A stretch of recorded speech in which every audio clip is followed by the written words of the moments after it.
Hi, everybody. I'm Tom Costello with NBC News, and we have an exciting and really, I think, a riveting conversation for you today. This is part of NBC News Universal's news group partnership with Aspen Ideas Health, and the topic today is medical research in space. And we've got some fascinating women to talk to about this. To begin with, Dr. Serena Auñón-Chancellor. She is a NASA astronaut and a physician who logged 197 days in space in 2018 on the International Space Station. And then we've got Hayley Arceneaux, and she is set to become the youngest American ever to go into space on the first all-civilian voyage set to depart later this year. Now, this is the cover of St. Jude magazine, and that's Hayley on the cover. Just got this magazine in the mail. And Hayley is a physician assistant at St. Jude. Now, this is part of an all-civilian mission, and no veteran astronauts on board at all. They are going up on a multi-day mission, a trip around the Earth on a SpaceX rocket, probably towards the end of September or so. On the Today Show recently, we profiled Hayley and the group that's going up on this all-civilian mission, and here's a clip from that. The Inspiration4 crew now complete. 38-year-old Commander Jared Isaacman, the billionaire with the dream, fly to space on a SpaceX rocket and raise a staggering $200 million for St. Jude Children's Hospital. 29-year-old Hayley Arceneaux, representing hope, a childhood cancer survivor and now a physician's assistant at St. Jude. And this morning, two new crew members revealed. 41-year-old Chris Zimbrowski, representing generosity, chosen from among those who've donated to St. Jude. An Air Force veteran now working in the aerospace industry. A friend was actually selected, but he can't go. And 51-year-old Dr. Siam Proctor, representing prosperity. A pilot and community college science professor, once a NASA astronaut candidate, now a passionate space advocate. Hayley, let's start with you because we just come out of this clip. This is an exciting all-civilian mission, but you have this unusual connection to medicine and to St. Jude, and now to this mission, in that you, at the age of 10, were struggling with bone cancer, and you survived, and then you decided to stake out a career at St. Jude as a physician assistant. Why do you want to go into space now? Well, St. Jude called me at the beginning of January and told me about this mission, this first all-civilian mission to space, and how it was being used for good and to benefit St. Jude. And we're hoping through this mission to raise $200 million for the hospital that will fund research and fund cures. But on top of that, I realized that this mission was going to give these kids going through cancer and other survivors hope and show them that they don't need to limit themselves because they can do so much. And so I immediately said yes and was so honored to be invited and part of this mission. In fact, you're going to be the first person ever in space who wears a prosthesis, right?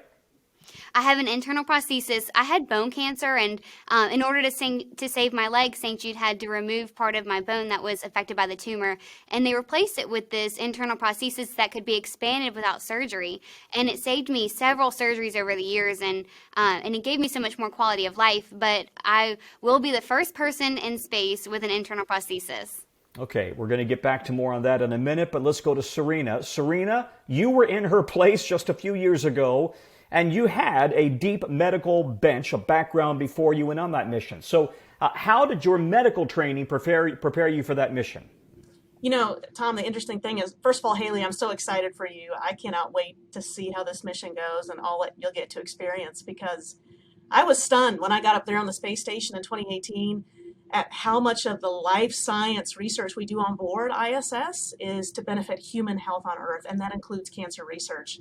So as a physician, and I'm a physician today here at LSU, I love to work on things that matter to my patients, that my patients can react to and respond to. And so when I got up there and said, wow, I'm working on projects looking at cancer research, Parkinson's, Alzheimer's, these are all things that affect people and people that I care about, and certainly patients that I treat. And so that was probably the biggest boon for me, was to realize how much benefit I was going to get even during that short time period performing this research.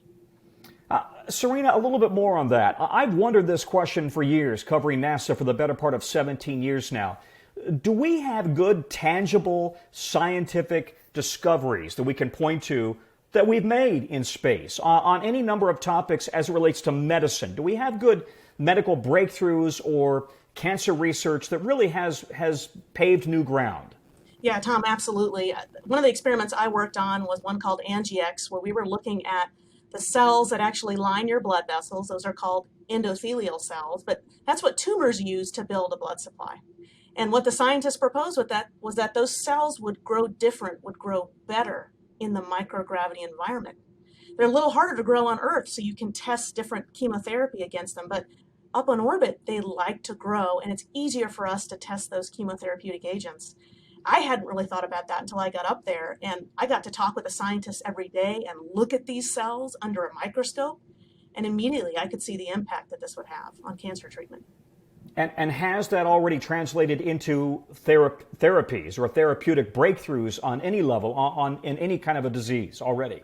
I think we're certainly very close. The other interesting thing that we've looked at with cancer chemotherapy is certain companies have sent up their chemotherapeutic agent that's already in use for cancer treatment across the globe to see if they can refine it, make it better, track and how those liquids and everything, and even like nanoparticle transport, how that works in microgravity. So there's so many examples I could give that are already in practice and things that are just about to burst over the edge. Okay, so back now to Hayley. And Hayley, you guys are going to be doing some research or at least experiments up on your mission. It's only a few-day mission, we believe. But can you give us a sense of what you'll be doing up there? So we're still working out the details of the research projects that we're going to work on, but we are going to be deeper into space than people have gone in about 15 years, and that comes with a different radiation profile. And so we would like to measure that and the effects after that, which of course, coming from my background with oncology, I'm very interested in that. Yeah, that's an important point because you do have, you've got a very personal connection because not only did you have a personal experience with bone cancer, you're in the oncology ward at St. Jude right now. I work inpatient with leukemia and lymphoma patients as a PA. I have the best job ever. And how does your experience, having been a child cancer survivor, how does that help you in your job every day? So I like to, basically show these kids every day that they can grow up and they can achieve their dreams. And, it's not the first thing I talk to them about. It's always about the patient but then I like to share with them that I also was in their shoes, especially with the newly diagnosed patients. Because I remember when I was going through treatment and I would meet a survivor and, their hair had come back and they had grown up, and I just remember feeling hope when I met them. And so I try to share that with them. A few years ago, Serena, Scott Kelly spent a year in space, and he has a twin, Mark Kelly, who's also an astronaut. And so they used that opportunity to compare how Scott's body changed over that course of the year versus how his brother, being the control sample on Earth, whether there were things that changed. And one thing that they noticed was that they had a very slight difference in a piece of chromosome, and I'll let you discuss it because I'm going to get into college biology and I have no business being there. But the bottom line is they did discover that he had some shortening and then lengthening of his telomeres, which are at the end of chromosomes, right? That's correct. So what they did find towards the end of Scott's flight was that there was an actual lengthening, first a shortening, then a lengthening of the telomeres. Once Scott landed back on Earth, those kind of quickly resolved back to where he probably would have been had he remained on Earth. But it was curious because a lot of people see extended periods of time and space and they equivalent that to aging. And, for example, we lose a lot of bone in space. We have loss of muscle mass, there's muscle atrophy. And so those are things that we track, certainly when you're up there for 6 months and 12 months at a time. And could that lead to new discoveries in the treatment of osteoporosis? Absolutely. But it's something that even on the time that Hayley's up in orbit, that those short 3 or 4 days, if you were to take a look at her urine, the first 12 hours that she's up there, you would see those microscopic changes in her urine, indicating that there's bone loss. It happens that quickly. You know, when Scott came back to Earth, I talked to him multiple times, and he conceded he felt awful. And it wasn't just a one-off that lasted 12 hours. He felt awful for a good period of time before his body recovered, because he had been in space, in orbit for a year, and didn't have that constant gravitational pull. That's going to be a challenge if we ever send people on an 18-month, maybe 3-year mission to Mars and back, right? Yeah, Tom, you read my mind. So even when I came back after about, 6 to 7 months, boy, you don't feel great those first 24 hours. There's a lot of things your body is suddenly readapting to, your brain, your muscles, everything, to this gravity stimulus that has been absent for so long. And now you picture, heading out towards Mars, maybe a short surface, say, and then coming all the way back and now being reintroduced to Earth's gravity once again. What is that going to feel like? What countermeasures can we put on that vehicle to help prevent some of those changes on the way out and on the way back? It's a totally new domain. It's a different world. Exploration class missions are what we need to do, and we need to prepare to head towards Mars. But that's the same concerns that we have, Tom. Yeah, I interviewed the head of NASA a number of years ago, and we talked about the potential for going to Mars someday. And he said, listen, we got 2 big problems. Number one, we got to make sure that that the crew doesn't kill each other, because that's a long time to be sitting on top of each other in something that's about the size of a school bus if you're lucky. So that's number one. Number two, we got to figure out how not to get killed by the radiation exposure with that kind of a long duration mission. I mean, that still is a problem that they don't really have cracked yet, right? That's correct. Space radiation is one of our biggest challenges, both towards human health and in the research domain, because it's so difficult to perform here on the planetary surface. On the space station, in low Earth orbit, you're pretty well protected by the atmosphere, the magnetic field, and by the vehicle itself. And the moment we set out, just like Hayley mentioned, she's going to be in a different orbital profile where her radiation field is going to be different than what we even experience on ISS. And so as many measurements as we can get to characterize that field and then predict what the health effects may be will help. But Tom, space radiation is one of our biggest challenges. Okay, so Hayley, back to you now, and you're on this mission that's taking off within the next 6 months or so, and you are a cancer survivor. I'm guessing you've had to have conversations with medical personnel at SpaceX about your own personal history with cancer and whether there should be any concern about radiation exposure, even if it is for just a few days. I've talked to my St. Jude doctors, my orthopedic surgeon, and then the SpaceX physicians as well. And we feel confident that with our short duration mission that the radiation exposure won't be significant. But that is something that we've talked about. So you are the chief medical officer on board this flight. That's a big promotion for a PA. Congratulations. Thank But you. let me ask you, what will you be watching as it relates to the health of your crew? Any concerns that they have, I will be there for them.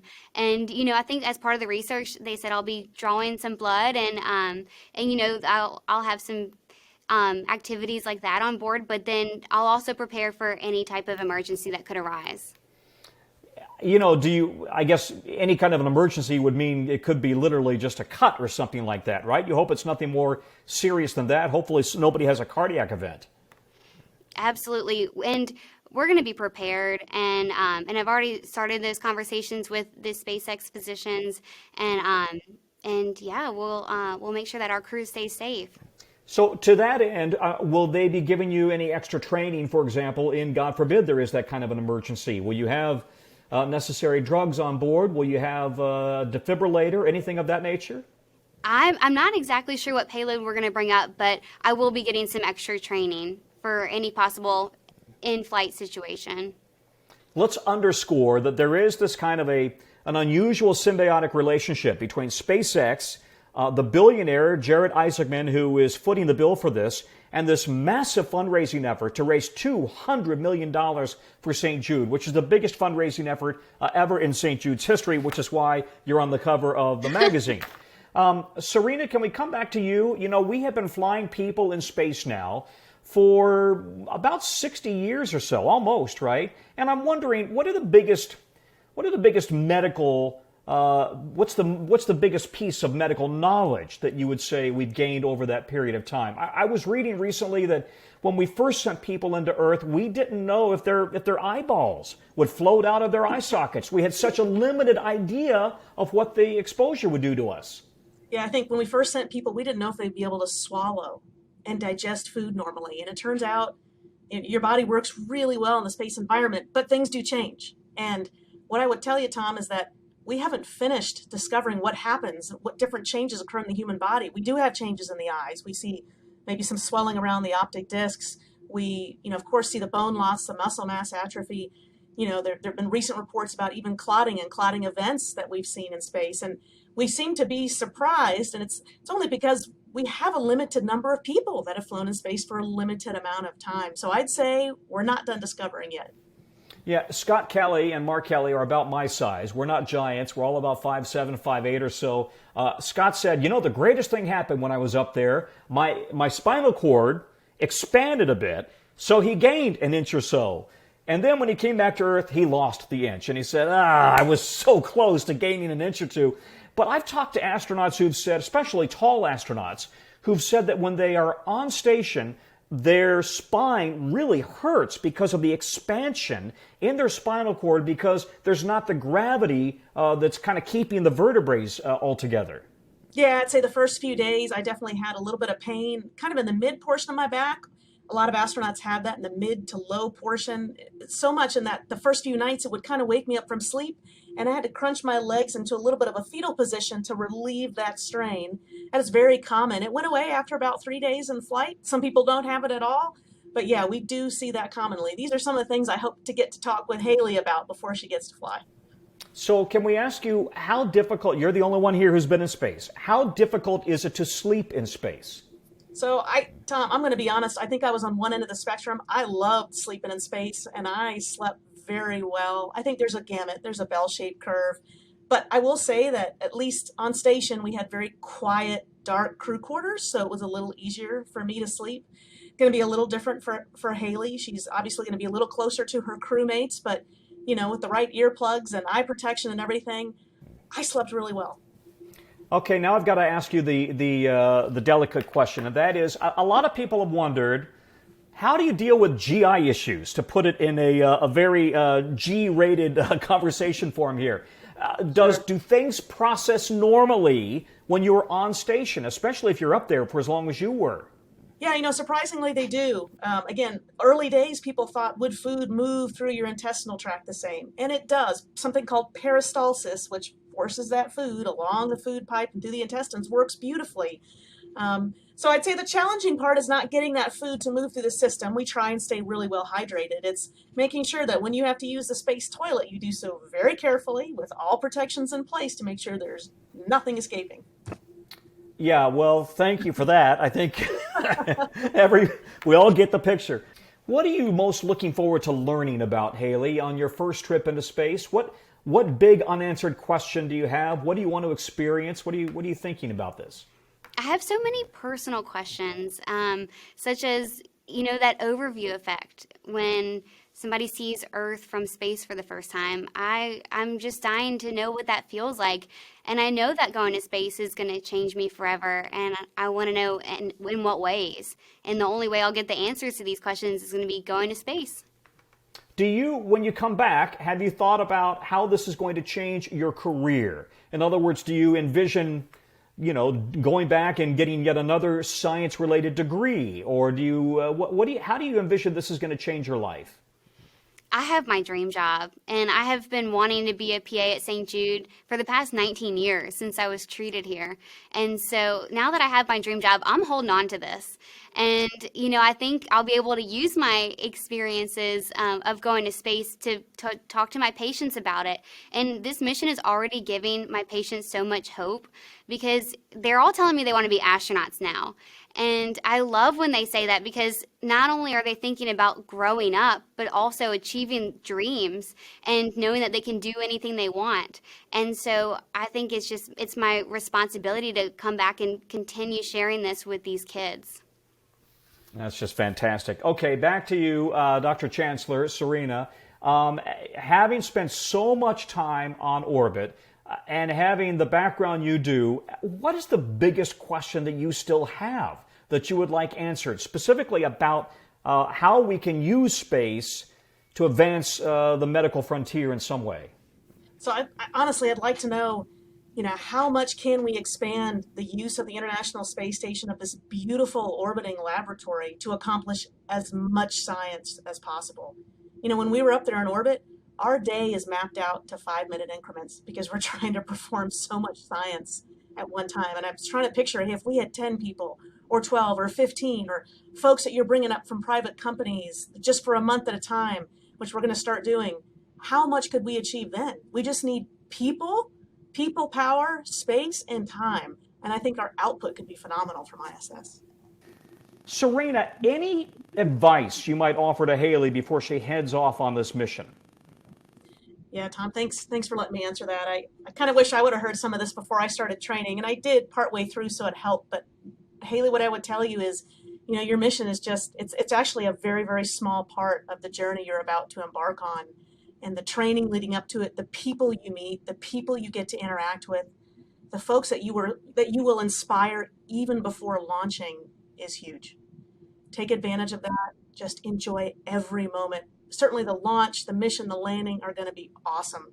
And then afterwards, it's really your responsibility, your duty to take that mission forward for as many years as you can, to inspire as many people as you can. And Hayley, any question that you may have or questions for Serena? Well, right now we're working on our packing list. And so I think the biggest question on all our minds is, what should we bring to space?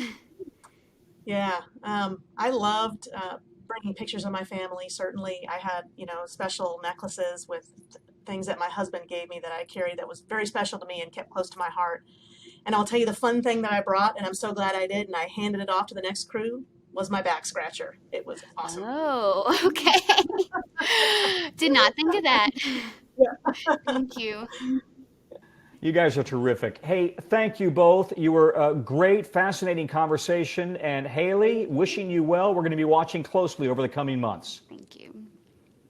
You bet.